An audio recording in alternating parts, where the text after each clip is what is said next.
अस्सलाम वालेकुम दोस्तों, मैं हूं रेहान नसीर और आप देख रहे हैं हमारा यूट्यूब चैनल हकीकत जानो।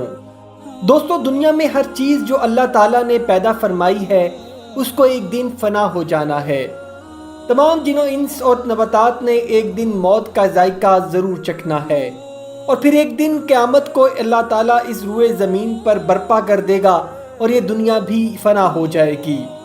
लेकिन दोस्तों, कुर्बे क़यामत से पहले अल्लाह ताला और उसके महबूब हज़रत मोहम्मद सल्लल्लाहु अलैहि वसल्लम ने जो निशानियां बताई हैं उनका पूरा होना ज़रूरी है, जिसमें से एक ग़ज़वाए हिंद है। दोस्तों, ये वो जंग है जिसका तज़किरा दुनिया के 3 बड़े इल्हामी मज़ाहिब इस्लाम, ईसाईयत और यहूदियत में बराबर मिलता है। मुसलमान इसको ग़ज़वाए हिंद, ईसाई इसको आर्मगेडन और यहूदी इसको हरमजदौन के नाम से जानते हैं, क्योंकि इसका तीनों इल्हामी मज़ाहब की दीनी किताबों में ज़िक्र मौजूद है। तो मुसलमान, ईसाई और यहूदी दुनिया की इस तीसरी बड़ी आलमी जंग के इंतज़ार में हैं जो हक़ व बातिल पर लड़ी जाएगी। ग़ज़वाए हिंद की पेशन गोई अहादीस में हमें कहाँ कहाँ मिलती है और ग़ज़वाए हिंद है क्या, ये कब होगी और यहूदी इसका इंतज़ार क्यों कर रहे हैं, इसकी इस असल हकीकत आज हम बताएंगे आपको इस वीडियो में। लेकिन इससे पहले अगर आपने हमारे चैनल हकीकत जानो को सब्सक्राइब नहीं किया तो बराह करम सब्सक्राइब ज़रूर कर लीजिएगा और साथ ही साथ बेल के निशान को भी दबा दें ताकि ऐसी ही हकीकत से भरी वीडियोस का नोटिफिकेशन आपको मिलता रहे। दोस्तों, ग़ज़वाए हिंद वो जंग है जो हज़रत इमाम महदी और हज़रत ईसा अलैहिस्सलाम के ज़माने में लड़ी जाएगी। लेकिन आज के दौर में कुछ नाम नहाद तंजीमें अपने ज़ाती मकासद के लिए दुनिया में ग़ज़वाए हिंद का नाम इस्तेमाल करके दुनिया में इंतशार फैलाने में लगी हैं। लेकिन हकीकत इसके बरक्स है,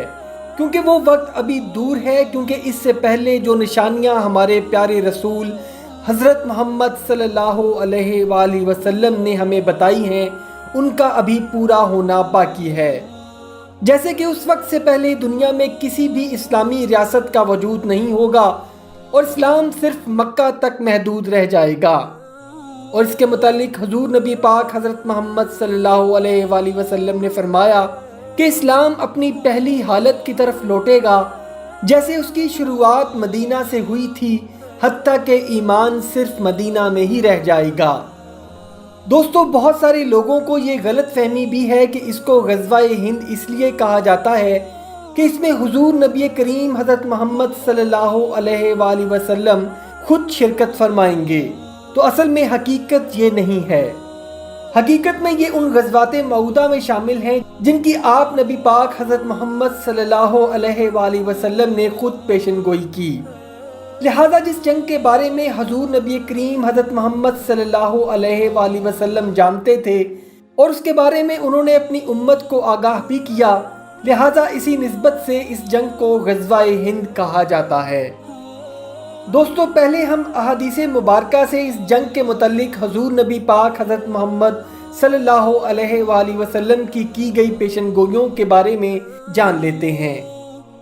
हज़रत सुबान रज़ियल्लाहु तआला अन्हो से रिवायत है, जो आपके ग़ुलामों में से थे, कि हज़रत मोहम्मद सल्लल्लाहु अलैहि वसल्लम को मैंने ये फरमाते हुए सुना कि मेरी उम्मत के 2 गिरोहों पर अल्लाह ताला दोज़ख की आग को हराम कर देगा। इसमें से एक गिरोह हिंदुस्तान में जिहाद करेगा और दूसरा हज़रत ईसा अलैहिस्सलाम के साथ होगा। इसके अलावा हज़रत अबू हुरैरा से रिवायत है कि हज़रत मोहम्मद सल्लल्लाहु अलैहि वसल्लम ने फरमाया, तुम्हारा एक लश्कर हिंदुस्तान में काफिरों के खिलाफ जंग लड़ेगा और अल्लाह इन मुजाहिदों को फतह देगा, हत्ता कि वो सिंध के हुक्मरान को बेड़ियों में जकड़ कर लाएंगे और फिर अल्लाह उनकी मग़फ़रत फरमा देगा। फिर जब वो वापस पलटेंगे तो वो ईसा इब्ने मरियम को शाम में पाएंगे। दोस्तों, इस हदीसे मुबारका को लेकर कुछ लोग इस पेशन गोई को पूरा हुआ ख्याल करते हैं और इस हदीसे मुबारका की पेशन गोई को मोहम्मद बिन कासिम के सिंध पर हमले और महमूद गज़नवी के दौर में हिंदुस्तान पर इस्लाम के फैलाव को बतौर सबूत पेश करते हैं। लेकिन दोस्तों, इस हदीसे मुबारका का दूसरा हिस्सा इस दलील को ज़ाइल कर देता है। एक और जगह पर हज़रत हुरैरा से रिवायत है कि मुसलमान हिंदुस्तान में जिहाद करेंगे تو نبی پاک حضرت محمد صلی اللہ علیہ وآلہ وسلم کی بات سن کر حضرت ابو ہریرہ رضی اللہ تعالیٰ عنہ نے کہا کہ اگر وہ جہاد میری موجودگی میں ہوا تو میں اپنی جان و مال اللہ کی راہ میں قربان کر دوں گا، اور اگر میں شہید ہوا تو میں سب سے افضل ترین شہداء میں سے ہوں گا، اور اگر میں زندہ رہا تو میں ایسا ابو ہریرہ ہوں گا جو عذاب جہنم سے آزاد کر دیا گیا ہوگا۔ حضور نبی کریم حضرت محمد صلی اللہ علیہ وآلہ وسلم نے حضرت ابو ہریرہ رضی اللہ تعالیٰ عنہ کی بات سن کر تبسم فرمایا اور کہا کہ بہت مشکل ابو ہریرہ، بہت مشکل۔ دوستو، علامہ حافظ ابی عبداللہ نعیم بن حماد رحمۃ اللہ علیہ کی لکھی گئی کتاب الفتن میں غزوہ ہند کی جن روایات کا ذکر کیا گیا ہے ان کے مطابق محمد بن قاسم اور محمود غزنوی کے ہندوستان پر حملوں اور ایک مکتبہ فکر کے مطابق ہندوستان سے مراد بصرہ اور اس کے اطراف کا علاقہ ہونا اور ابتدائی دنوں میں فارس سے کی گئی جنگوں کو بطور غزوہ ہند پیش کرنے کو رد کیا گیا ہے، اور بیان کیا گیا ہے کہ یہ غزوہ ابھی وقوع پذیر نہیں ہوا،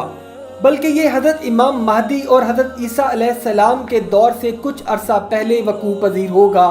جس میں ابتدا کے اندر مسلمانوں کو شکست ہوگی اور پھر خراسان کے علاقے سے سیاہ جھنڈے والے حضرت امام مہدی کی قیادت میں اس جنگ کا حصہ بنیں گے اور اللہ سبحانہ و تعالیٰ ان کو فتح نصیب کرے گا۔ دوستو، نبی پاک حضرت محمد صلی اللہ علیہ وآلہ وسلم کا ان پیشن گوئیوں کا اصل مقصد اپنی امت کو اس کے لیے تیار کرنا تھا تاکہ مسلم امہ اس وقت کو آتا دیکھ کر اپنے ایمان کی حفاظت کرے، تاکہ سیاہ جھنڈے والوں کی طاقت بن سکے، جن کی وجہ سے اسلام کا دوبارہ اس دنیا پر بول بالا ہوگا۔ دوستو، اگر دیکھا جائے تو ابھی تک تمام علامات صغریٰ وقوع پذیر ہو چکی ہیں اور اب صرف علامات کبریٰ کا پورا ہونا باقی رہ گیا ہے، جو غلبہ دین کی صورت میں وقوع پذیر ہوگی، اور غزوہ ہند بھی ایک علامت کبریٰ ہی ہے، اور چند محققین کے مطابق غزوہ ہند اصل میں دنیا میں مختلف جنگوں کے سلسلے کا نام ہے جو وقت کے ساتھ ساتھ دنیا میں لڑی جائیں گی۔ دوستو، حضرت حذیفہ بن یمان رضی اللہ تعالیٰ عنہ سے روایت ہے کہ حضور نبی کریم حضرت محمد صلی اللہ علیہ وآلہ وسلم نے فرمایا کہ سندھ کی خرابی ہند سے ہے اور ہند کی خرابی چین سے ہے۔ اس حدیث مبارکہ سے ہمیں پتہ چلتا ہے کہ چین بھی اس جنگ میں شامل ہوگا، اور اگر دیکھا جائے تو اب چین موجودہ صورتحال میں خراسان کے پیشن گوئی والے علاقوں میں اپنا اثر و رسوخ بڑھا رہا ہے، اور ہو سکتا ہے کہ چین کا اس خطے میں اثر و رسوخ بڑھانا اور دنیا میں ایک بڑی قوت بننا بھی اس جنگ کے محرکات میں شامل ہو۔ دوستو، اس وقت دنیا میں یہود و ہنود اور مغربی قوتیں شیطانی چالوں سے مسلم امہ کے خلاف ایک ہو چکی ہیں، اور اس خطے میں پاکستان وہ واحد ملک ہے جو ایک ایٹمی قوت ہے، اور ایک چھوٹا اسلامی ملک ہونے کے باوجود امریکہ اور دیگر مغربی دنیا کی آنکھوں میں آنکھیں ڈال کر یہ ملک ایٹامک پاور بنا، اور ہمیں اللہ تعالیٰ سے دعا کرنی چاہیے کہ اللہ تعالیٰ اس علامت کبریٰ کے پورا ہونے میں پاکستان کو شامل کر لے، اور یہ اسلام کے نام پر بننے والا ملک اسی سیاہ جھنڈے کے لشکر میں موجود ہو جو حضرت عیسیٰ علیہ السلام کی مدد کو آئے گا۔ اللہ تعالیٰ پاکستان اور تمام امت مسلمہ کو اپنی حفاظت میں رکھے، آمین ثم آمین۔ امید کرتا ہوں دوستو آج کی ویڈیو آپ کو پسند آئی ہوگی۔ اگر ویڈیو پسند آئی ہے تو ویڈیو کو لائک، شیئر اور کمنٹ سیکشن میں اپنی رائے کا اظہار ضرور کر دیجیے گا، اور جاتے جاتے چینل کو سبسکرائب کر کے ہماری حوصلہ افزائی بھی کر دیجیے۔ اپنا اور اپنے گھر والوں کا بہت سا خیال رکھیے گا۔ وما علینا الا البلاغ المبین۔